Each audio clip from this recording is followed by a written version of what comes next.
The kettlebell has changed the way I think in many areas. And yes, as a typical bodybuilding type of split training dude, I've considered steroids as well. Now maybe I've gotten a little bit older and wiser, and at the same time I know that the kettlebell has changed my perspective on physical culture in general. Grüezi miteinander, Gregory von Lebe Stark here. We're all about kettlebells. So if you are into kettlebells, then like the video and consider subscribing. Number one of the 13 things I've stopped doing after starting kettlebell training was I've stopped training according to a split training schedule. Now, if you want to reach maximum hypertrophy, you have to start splitting your training in order to reach the maximum muscle building potential as possible with given sets and reps. Now, on certain muscle groups as well as certain goal specific topics, I still do include some type of split training, for example with a heavy bench press or with a heavy barbell squat. But in general, I can say that I've completely switched away from the idea of splitting up my training schedule. Number two is the weight selection. Now, I've stopped using 10 different types of weight selections on 10 different exercises. For example, I just use a certain set of weights with the kettlebell and then I start working with it. Doesn't mean that you cannot switch the weights when it comes to the kettlebell.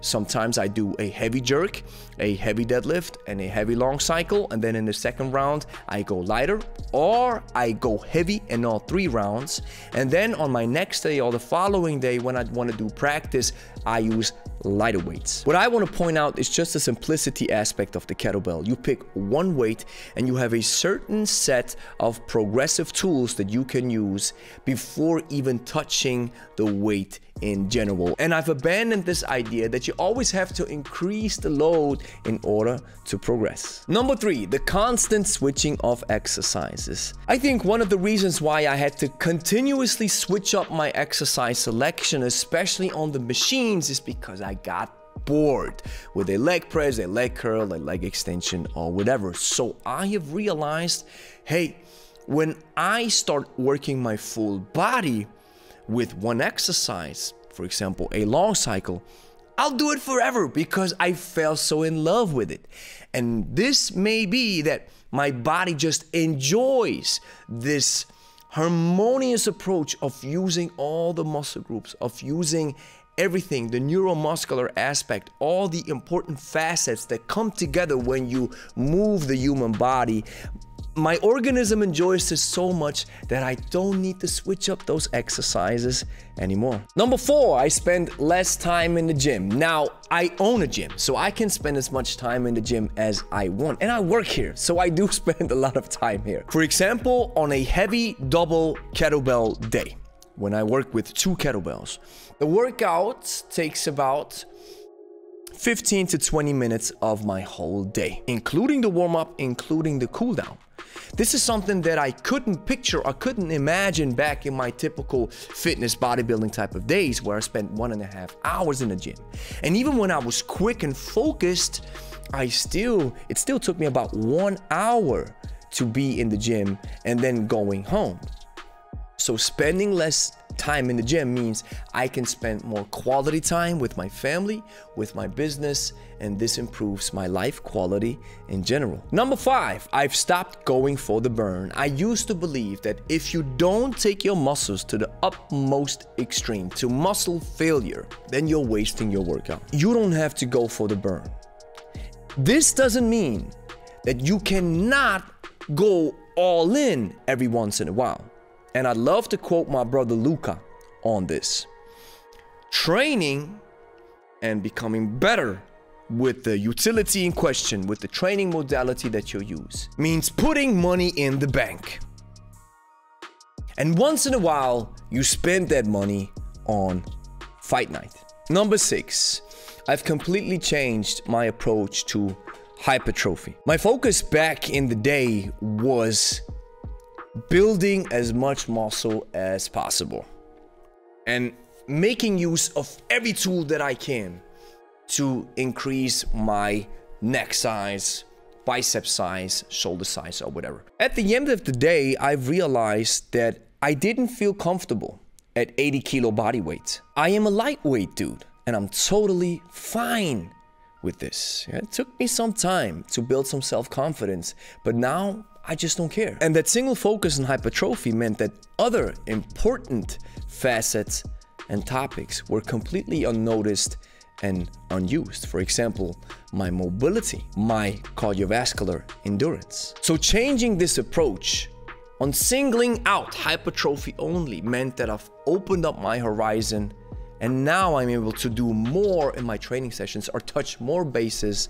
than I did before. Number 7, I've stopped using supplements. The only thing that I use now is a good whey protein, and if you want to count it as a supplement, and that is coffee. Once in a while, I'll still use some BCAAs, not because they work, because science seems to indicate that BCAAs or glutamine, they don't really work, especially if you have enough protein in your system already. I don't want to drink water all the time, so sometimes I mix it up with a good BCAA flavor.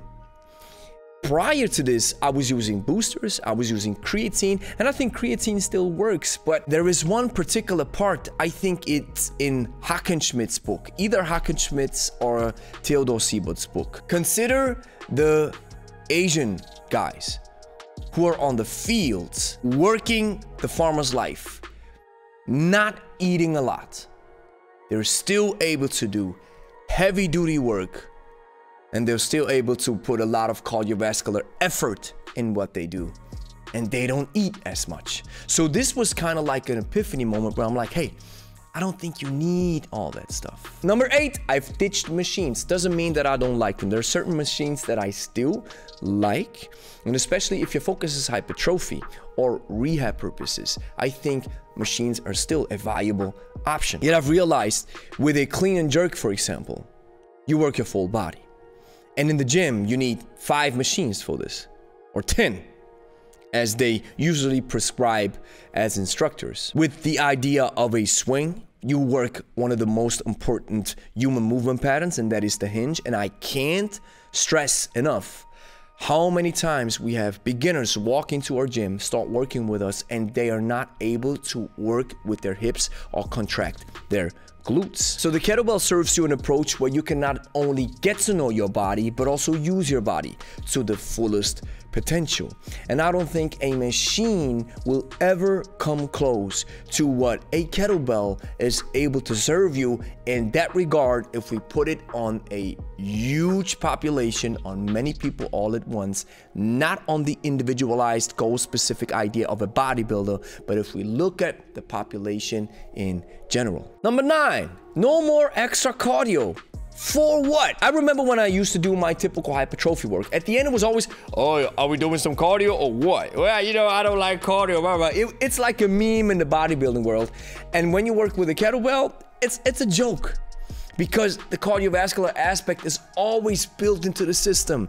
And like I mentioned before, if we focus only on one part of what our bodies can do, then maybe we leave other valuable parts out. Cardiovascular training is great for your heart, great for your blood, great for your cells, great for your system, and it will aid you in your efforts to build muscle anyways.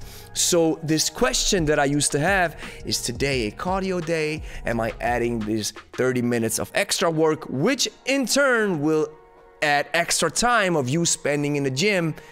I don't even have to ask this question anymore, because it's always incorporated, or most of the time it's incorporated in the work that I do now with a kettlebell. Number 10, no more distractions. Now, I know that the gym can be a valuable social place, and I'm not trying to discount the idea of it being great to socialize with people. I myself miss those times from about 10 years ago. And I was seeing all my buddies, all the OGs, all the homies, and my training partner. Yet at the same time, there's always distractions. When you talk to somebody and then you forget the time, which means you'll spend more time in the gym, you get less work done, or you're trying to be highly focused, somebody walks up to you as a question or wants something from you, and this means that there might be distractions, or you're deadlifting, your gym doesn't allow it, the bars drop, and then, you know, you've seen those videos on YouTube probably. So while distractions sometimes may be welcomed, and for some people it has a social value, I, for myself, consider it a more optimized way to take care of my body when I'm not distracted and I'm able to really hone in, focus on the task at hand, and get the job done. Number 11, muscle soreness. It used to be that idea that ties into this ideology to always go for the burn, because if not, you're not working hard or you're not reaching your goals or whatever, blah, blah. I've realized that soreness is not always a good thing. Even back then, I realized it. But it felt a little bit off. I was like, okay, but maybe I didn't do enough work because I worked out the chest a couple of days ago and I'm just supposed to feel a little bit. Muscle soreness can be a natural consequence, especially when you start lifting. Sometimes people start hinging, beginners in our gym start hinging, and then the next day they walk up, they were like, wow, I felt my muscles. It's sore, even though we didn't do anything, we didn't lift weights. So while it might be a natural consequence, I don't think it's something that you should always strive for. And because I have left this hypertrophy bodybuilding type of mindset, I have stopped being concerned about any muscle soreness that is supposed to show up on the next day. Number 12, complex training schedules. Let me tell you one thing, and I took this from Theodor Siebert's book, which is an 1899 book. You heard that right, 1899, over 100 years old. You know what he said? And I think Hackenschmidt said this as well because they were affiliated. It goes like this: if you have a complex training schedule, at the end of your day after a hard day's work, the chances of you doing it are drastically reduced. And the funny thing is, if we then avoid the necessary minimalistic approach, we just do whatever. Some curls, a press, then triceps extension or whatever. And then while we do some work, we are neglecting the perfect balance of the effort to benefit ratio. So these complex training systems always led to the fact that I had to keep count, which I still do, yet I was able to dilute it down to its minimal requirements, which not only saves time when you have to really schedule your workouts, it also saves time or saves RAM in your brain. Number 13, I was considering steroids. I think everybody who has been lifting weights on a serious note for a considerable amount of time probably has considered steroids. And I wasn't exempt from this enticement to build serious muscle, really look like these physique guys, really sculpt this godlike physique from the Greeks back in the days, even though back then there weren't steroids. So people were just seriously genetically gifted and put in the work to look like this. I'm so grateful that I didn't walk down that path and I didn't consider it any further, because we know that there are adverse health effects if you start engaging with steroids. And because I've changed my way of thinking, it's not just working out, it's about training, it's about practicing. This switch of mindset, this change of mind has led to the reality that steroids completely went out the door. So the kettlebell is entrenched into this art of physical culture on the beginning of the 20th century that is void from looking like a farmer builder, how I call them. I don't think it's bodybuilding, because when you look at Sandow, that's bodybuilding, and what we experience now is pharma building or balloon building.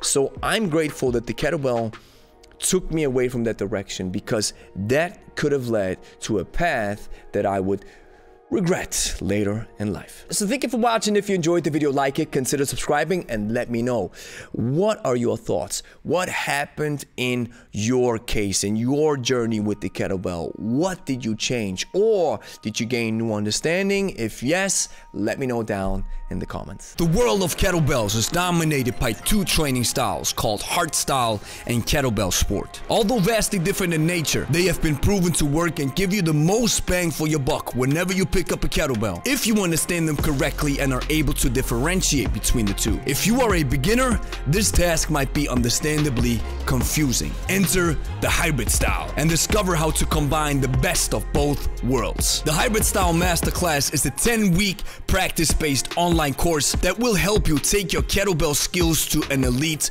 level, made in Switzerland. Learn what's been holding you back and how to become a versatile kettlebell master without having to piece together countless YouTube videos or rely on a gym membership. The price of the Hybrid Style Masterclass is $397 per month for 3 months. Save 20% with a one-time payment of $997. We'll open registration only to a small number of new students every 3 months. Join the waiting list now to get access 24 hours before the general public. Link is in the description.